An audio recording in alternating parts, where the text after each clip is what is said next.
마가복음 2장 18절에서 22절의 말씀입니다. 마가복음 2장 18절에서 22절의 말씀 같이 한 목소리로 읽습니다. 시작.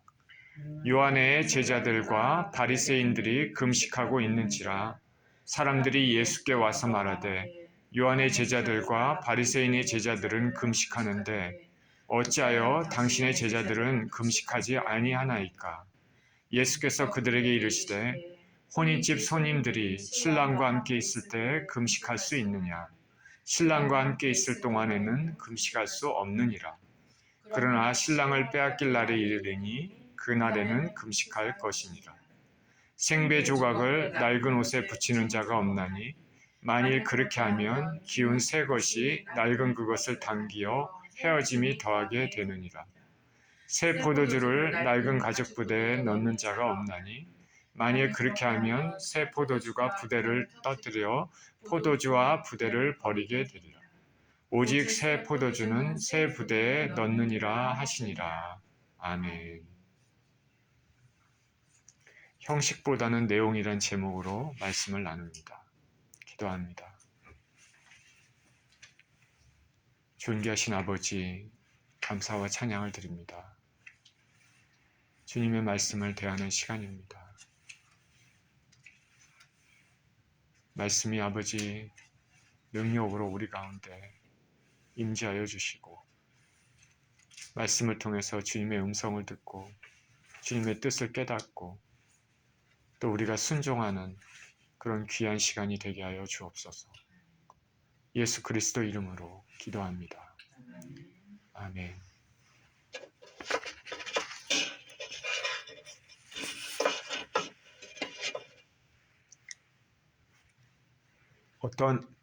어떤 목사님이 있었습니다. 그는 수십 년간 사람들을 구제하며 입히고 먹이는 사역을 했습니다. 참으로 귀한 일입니다. 조그맣게 시작을 했지만은 점점 커져서 많은 사람들을 구제하고 도왔습니다. 보람이 있었습니다.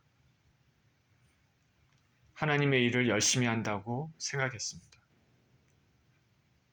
그리고 하나님께서 자신을 매우 귀하게 보실 것이라고 생각했습니다. 얼마나 귀한 사역입니까? 일입니까? 하나님께서 연약한 자를 돌보라고 하시는 것이 하나님의 뜻이니까 참으로 귀합니다. 이렇게 오랜 기간 사역을 했습니다.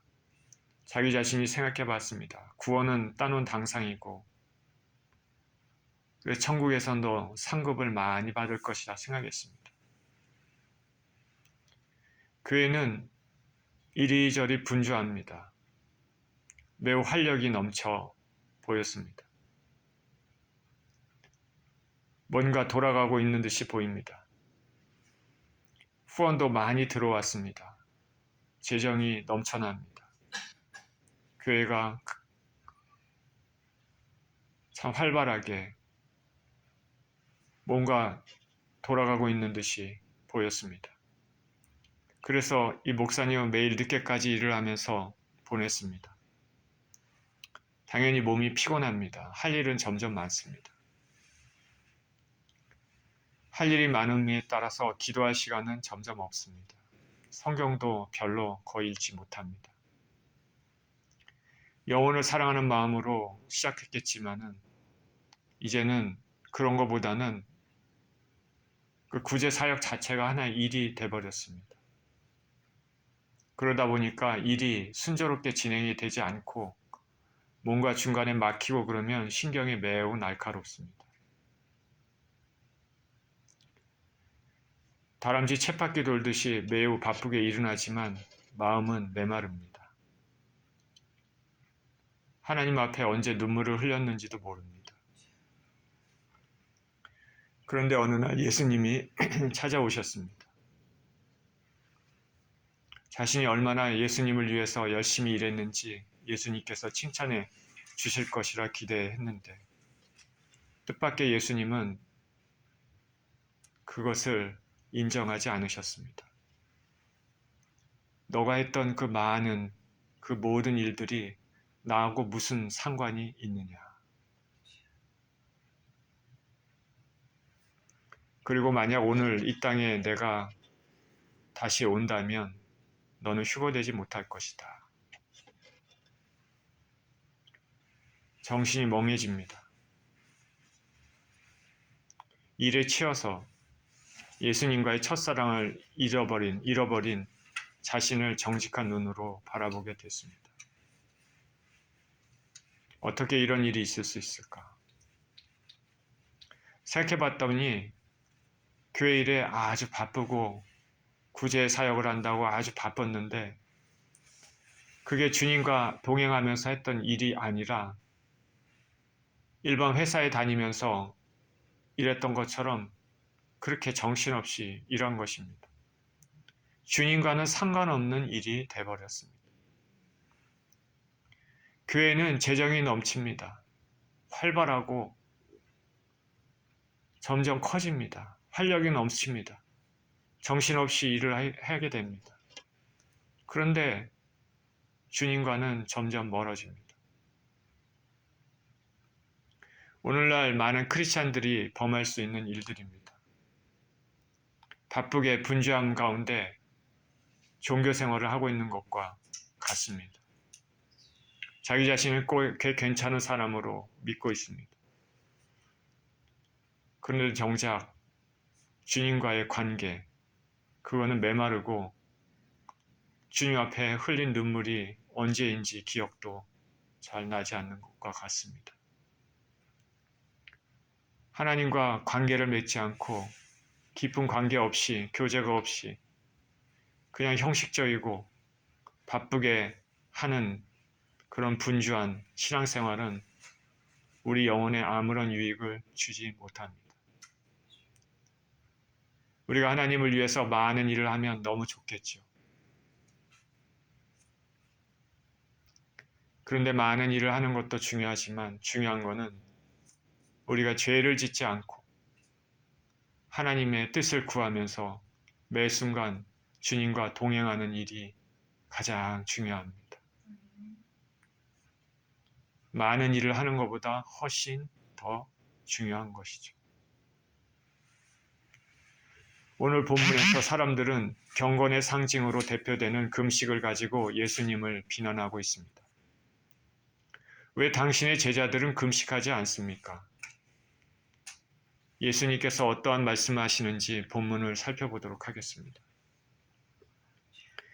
요한의 제자들과 바리새인들이 금식하고 있는지라 사람들이 예수께 와서 말하되 요한의 제자들과 바리새인의 제자들은 금식하는데 어찌하여 당신의 제자들은 금식하지 아니하나이까? 예수님 사역 초기부터 사람들은 예수님의 행동과 가르침에 일거수일투족 감시하고 비방거리를 찾기 시작했습니다. 그도 그럴 것이 예수님이 가시는 곳마다 병을 고치고 귀신 쫓아내고 하늘나라의 복음을 선포하셨습니다. 기존의 종교 지도자들은 가난한 자들이나 멸시받고 천대받은 자들에 대해 관심을 기울이지 않았지만 예수님은 달랐습니다. 소외된 자들, 병든 자들, 가난한 자들, 멸시받는 자들의 친구였습니다. 예수님은 사람을 외모로 차별하지 않으셨습니다. 누구나가 예수님께 간절한 마음으로 나오기만 하면 예수님은 받아들였습니다. 저는 이 부분이 너무나 좋습니다. 저나 여러분이 간절한 마음으로 주님 앞에 나가면 주님은 우리를 맞아주십니다. 물리치지 않으십니다. 사람들로부터 혐오의 대상이 되는 세리들까지도 예수님의 친구가 됐습니다. 당연히 대중들의 이목은 예수님께 쏠렸고 인기가 많았습니다. 예수님이 가시는 곳곳마다 마치 자석에 철이 끌리듯이 사람들이 모여들었습니다. 그래서 이런 것들은 종교적으로 경건하다고 스스로 믿었던 사람들, 그리고 그것을 자랑했던 사람들에게는 충격이었습니다.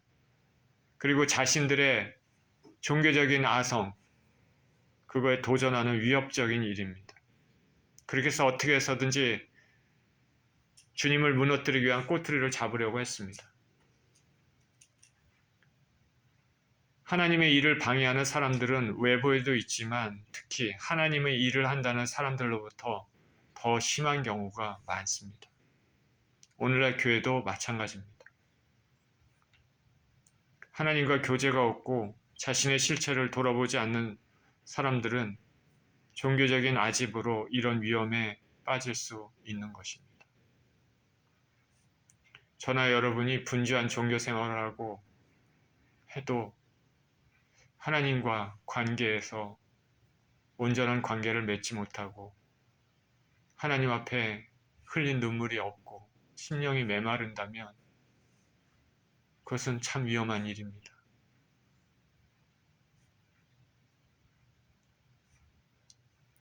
오늘 본문에서 예수님의 사역을 지켜보고 있었던 어떤 사람들이 예수님의 행하시는 일에 딴지를 겁니다. 금식의 문제를 가지고 말합니다. 사람들이 선지자라고 생각하는 요한의 제자들은 금식을 하고 역시 사람들이 존경하는 이 바리새인들을 제자들도 금식하는데 어찌 당신의 제자들은 금식하지 않고 있습니까? 하나님의 사람은 경건해야 되고 그렇기 때문에 금식을 통해서 경건의 모습이 있어야 되는데 왜 당신의 제자들은 금식하지 않고 있습니까? 의아심도 있고 비난조도 있고 그런 모습입니다. 금식에 대한 얘기를 하고 있는데 신앙에서 금식은 경건의 한 모습이 됩니다. 금식하면서 자신을 죽이고 자신을 부인하며 하나님께 더 집중할 수 있는 것입니다. 금식이 유익이 있음은 우리는 부정할 수 없습니다. 성경에서도 금식의 유익에 대해서 이사야서에서 말씀하기를 참된 금식은 흉악의 결박을 끊을 수 있다 말합니다. 매우 큰 유익이 있지만 하나님께서는 당신의 백성들에게 금식을 여러 번 하라 이렇게 짐을 지우지는 않으셨습니다. 금식은 우리의 육신을 죽이는 일이고 우리의 본성을 죽이는 일이기 때문에 쉬운 일이 아닙니다. 구약 율법에 의하면은 하나님께서 반드시 금식을 하라 명한 것은 한 번입니다. 대속죄일입니다. 대속죄일은 우리가 1년 동안에 그동안에 회개하지 못하고 가지고 있었던 몸의 죄들의 때들을 모두 청산하는 중요한 날이기 때문에 그날은 자신을 괴롭게 하고 자신을 부인하고 금식하도록 그렇게 말씀하셨습니다. 그 율법에 그렇게 쓰여 있기 때문에 이날에 금식하지 않으면 하나님의 계명을 저버리는 것이죠. 그런데 유대인들은 바벨론의 포로 시대를 거치면서 이 대속죄일 외에 4번의 다른 금식절기를 또 만들었습니다. 스가랴서 8장 19절에 보니까 이렇게 얘기합니다. 만군의 여호와가 이같이 말하노라. 넷째 달의 금식과 다섯째 달의 금식과 일곱째 달의 금식과 열째 달의 금식이 변하여 유다 족속에게 기쁨과 즐거움과 희락의 절기들이 되리니 오직 너희는 진리와 화평을 사랑할지니라. 스가랴서는 바벨론 포로 시대를 배경으로 하고 있죠. 10월 금식, 이거는 유다의 마지막 왕 시드기야 왕 10월 10일에 예루살렘이 포위되기 시작한 날을 상기하는 금식입니다. 4월 금식, 시드기야 왕 11년 4월 9일 예루살렘이 바벨론의 느부갓네살에 의해 점령된 것을 기억하는 금식입니다. 5월 금식은 바벨론 왕 느부갓네살 19년 5월 7일 예루살렘 성전이 불탄 것을 기억하는 금식입니다. 7월 금식은 시드기야 왕 11년 7월 유다 총독 그달랴와 많은 유다인들이 학살당한 것을 상기하는 그런 금식입니다. 다시 말해서 나라가 망하고 사람들이 화를 당한 것을 기억하며 하는 금식입니다. 하나님께서 명한 것은 아니지만 포로 시대를 거치면서 순환당한 민족으로서 자발적으로 자신들을 상기하면서 하는 금식입니다. 우리가 보통 금식을 할 때는 여러 이유가 있죠. 죽은 사람을 애도할 때, 그리고 죄를 회개하고 하나님의 진노를 피하고 재앙을 피하기 위해서, 그리고 또 간절한 소원이 있을 때 금식을 하게 됩니다. 그런데 오늘 본문을 보면 금욕적인 요한의 제자들 그리고 바리새인들은 금식을 좀 더 많이 했습니다. 바리새인들이 고수하는 정통 유대교에서는 일주일에 2번, 월요일, 목요일 금식했습니다. 우리 잘 아는 세리와 바리새인이 성전에 가서 기도하는 장면 잘 알고 있지 않습니까? 바리새인은 성전 앞에 가서 당당히 고개를 들고 기도하고, 세리는 멀리 서서 자신이 죄인임을 깨닫고 감히 고개를 들지 못하고 기도합니다.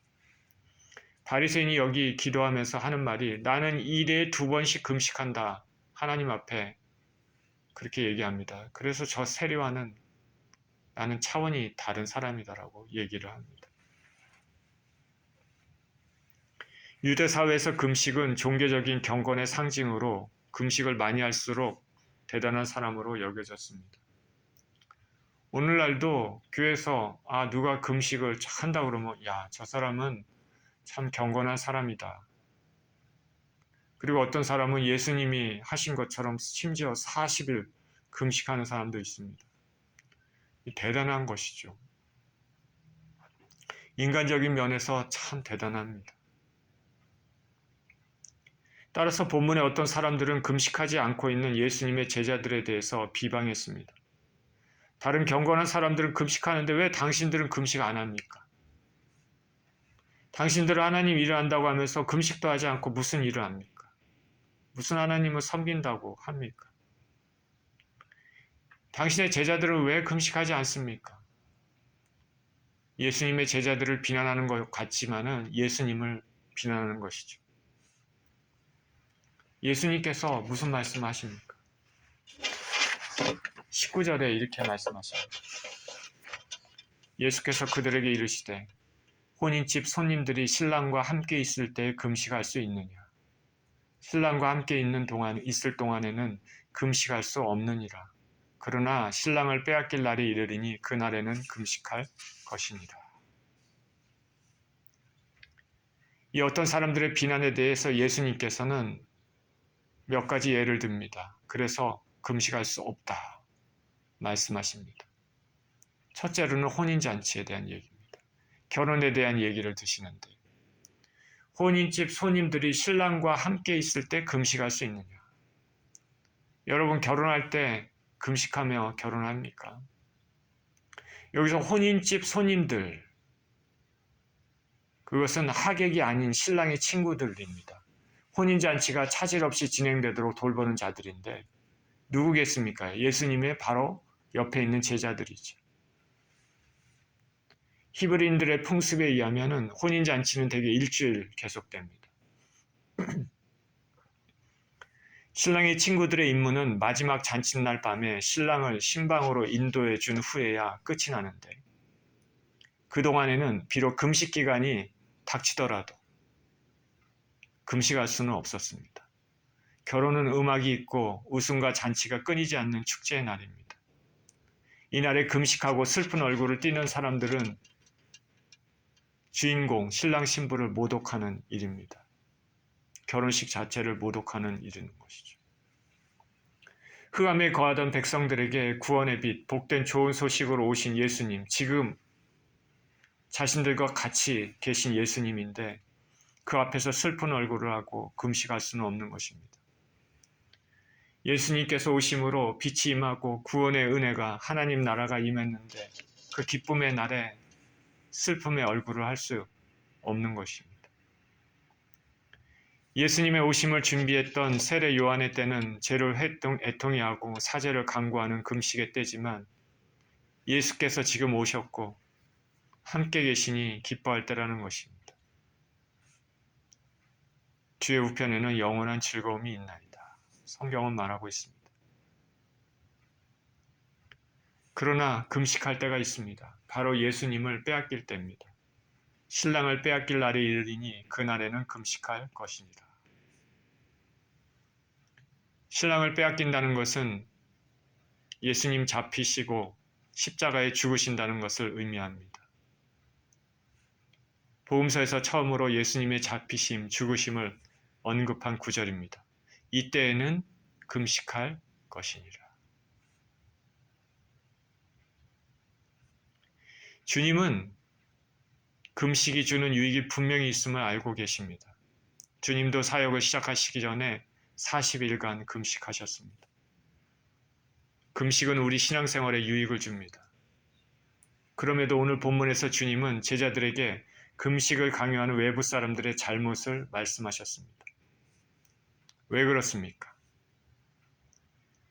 다음 절에서 이제 말씀드리겠지만 이들이 한 의도가 있습니다. 그것은 경건한 차원의 금식, 하나님과 깊은 관계에서 금식, 자신을 부인하는 금식 같은 참 금식, 진정한 금식이 아니고 단순한 전통에 의한, 규례에 의한, 형식적인, 아무런 심령의 변화가 없는 그런 금식을 의미했습니다.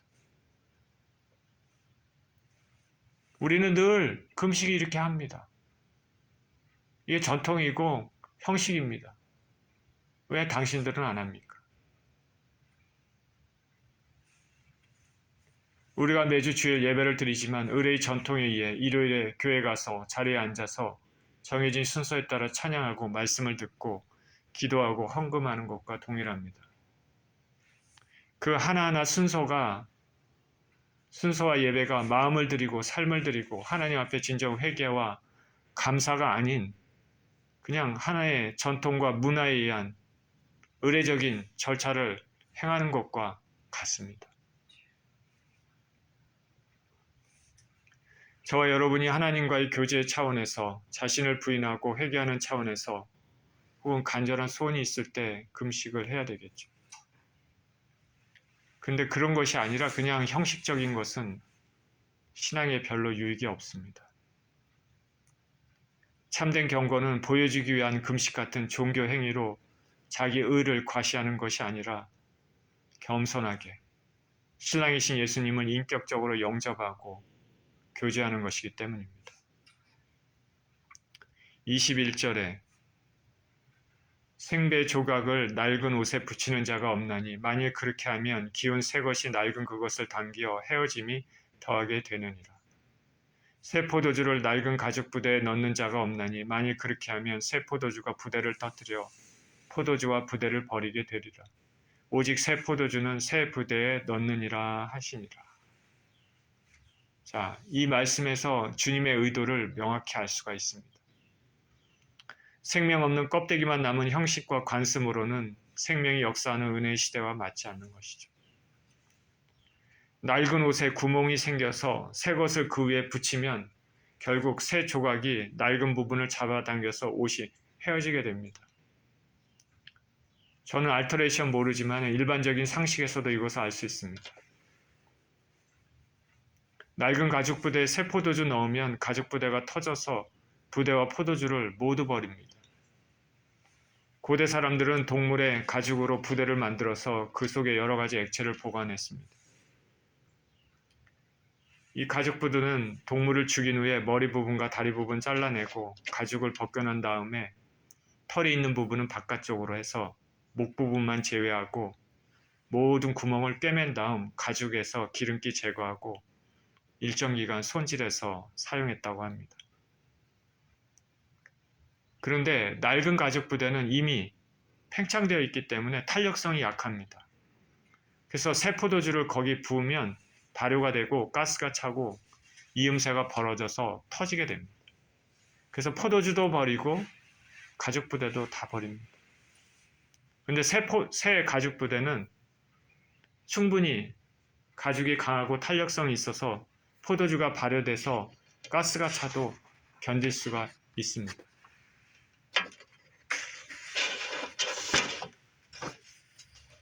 낡은 것과 새 것을 같이 섞으면 옷도 헤어지고 가죽 부대도 손상되고 그 안에 포도주도 버립니다. 낡은 것과 새 것이 무엇이겠습니까? 낡은 것은 형식주의입니다. 근본 의미를 도외시하고 형식적으로 준수하고 있던 율법인 낡은 옷입니다. 낡은 가죽 부대입니다. 탄력성이 없습니다. 경직되어 있습니다. 고정된 형식입니다. 의뢰하는 절차입니다.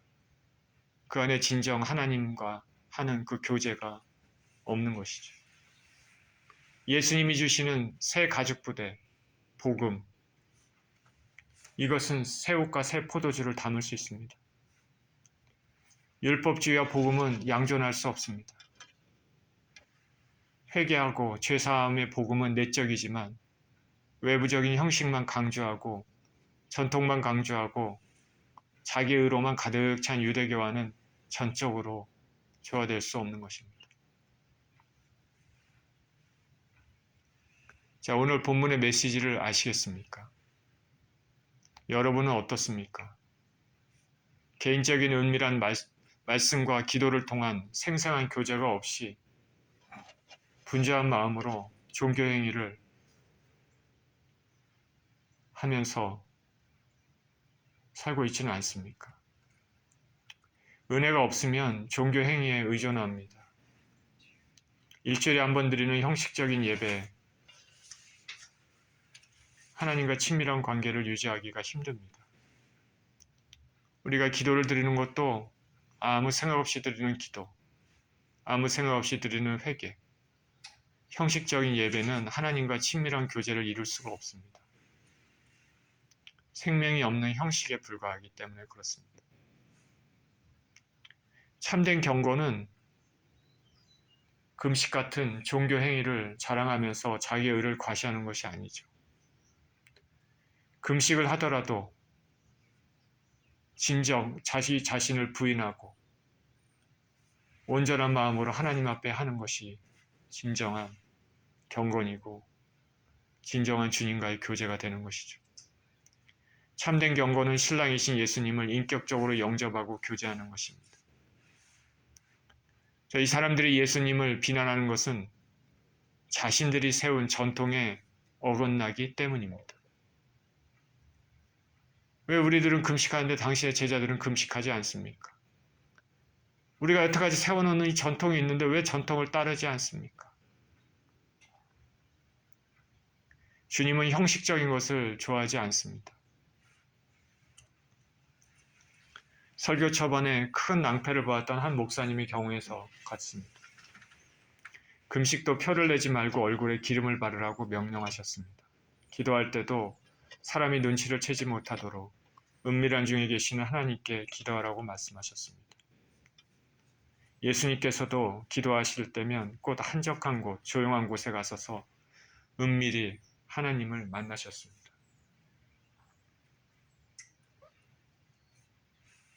신앙은 형식이 아닙니다. 신앙은 만남이죠. 형식이 앞서면 안 되는 것이죠. 신앙은 내용이 앞서야 됩니다. 저와 여러분이 예배를 드리고 있지만 하나님을 만나는 것이 중요하죠. 물론 형식을 무시할 수는 없습니다. 신앙에서도 형식이 필요합니다. 루터란이라는 교단에서는 그 형식에 마음이 담겨 있다고 생각하고 중요시 여깁니다. 우리 캐톨릭에서도 형식, 그 미사 드리는 거 보면 그 형식들이 있잖아요. 이렇게 장엄해 보이고. 물론 그 형식을 통해서 그 마음이 담겼다고 생각할 수 있습니다. 그런 마음으로 예배를 드리고 그러면 그게 참 하나님 앞에 귀한 것이죠. 우리가 지금 예배 드리는 것도 형식이 있죠. 신앙 고백을 하고 찬송을 하고 헌금을 하고 말씀을 듣고 이런 모든 것들이 형식이 있습니다. 무시할 수는 없습니다. 그런데 그 순서 하나하나가 우리의 마음을 드리는 것이죠. 형식이라는 것을 통해서 우리의 마음을 드리는 것입니다. 그 형식이라는 것을 통해서 우리가 진정으로 주님을 찾는 것입니다. 형식은 하나의 수단이죠. 주님께 진정과 신령으로 예배를 드리지 못하면 예배가 무슨 소용이 있겠습니까? 형식도 중요하지만 내용이 더 중요하다. 저는 오늘 말씀을 통해 우리 교우들이 올 한 해는 하나님과 친밀한 교제의 시간들이 많기를 소원합니다. 매주 주일 예배 드리지만 이 예배가 형식으로 치우치는 것이 아니라 진정 마음과 정성을 다해 드리고 하나님과의 친밀한 만남의 시간이 되기를 간절히 바랍니다. 형식만 있는 아무 유익이 없는 예배가 아니라 내용이 있고 정성이 있고 하나님의 은혜가 있고 성령의 임재가 있는 그런 예배가 되기를 간절히 바랍니다. 교회 밖에서의 삶도 한 걸음 한 걸음 하나님과 깊은 교제의 삶이 되기를 간절히 바랍니다. 올 한 해 겉모양의 종교의식이 아니고 내면의 진정한 변화를 추구하는 저와 여러분 모두 되시기를 예수 그리스도 이름으로 축원드립니다. 기도하겠습니다.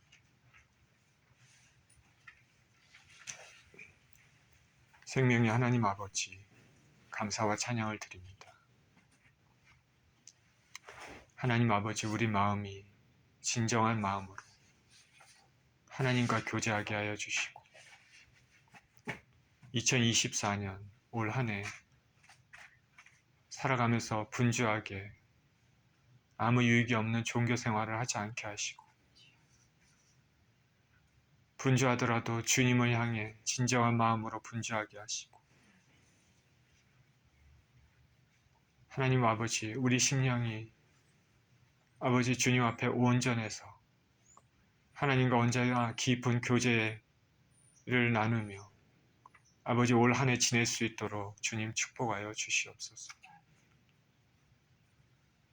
주님 앞에 간절한 마음으로 나가고 기도하며 예배드리고 주님의 마음을 찾고 주님을 생각하며 매 순간 주님을 기억하며 사는 주님과 동행하고자 하는 그런 마음으로 살 수 있도록 축복하여 주옵소서. 감사를 드리며 우리 주 예수 그리스도 이름으로 기도합니다. 아멘.